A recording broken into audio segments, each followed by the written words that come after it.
Welcome back to Vast Money. One sad spot in today's market, big cap pharma stocks. Merck, AstraZeneca, and Eli Lilly sitting out the rally. Got Merck down the most, 1.6%. So what gives? Guy, you flagged this underperformance today. What's going on here? Why are these names in particular not participating?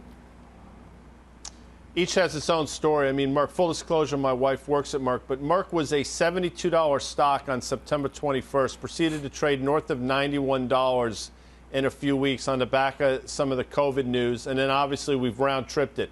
HIV pipeline concerns, I think, downgraded at Guggenheim. I think Citi had a negative note. But on valuation alone, Merck at $72 is just too cheap with close to 24% EPS growth. Eli Lilly, I think, is a more of a technical thing.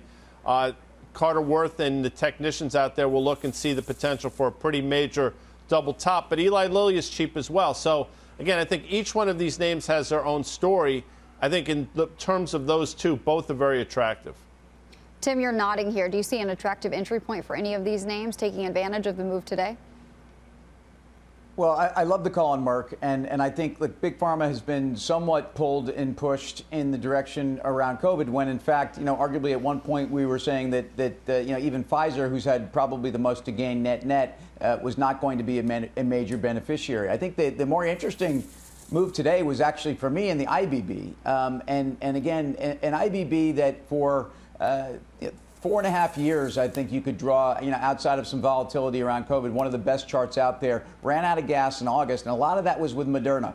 And if you look at the IBB, speaking of technicals, and you kind of draw a horizontal line from July of 2020 all the way through, this is, that was resistance then. It's major 2-year support since then, or 1.5-year support since then. And I think it's something that investors should look at as an opportunity. Again, a lot of the names in there. Amgen's been a big disappointment, and some of kind of the head fake there and Alzheimer's and whatnot. But Gilead is a company with some cash on the balance sheet, also a problem with falling revenues from HCV, HIV. But again, very interesting place in the chart, really outperformed today, and I think Moderna as well.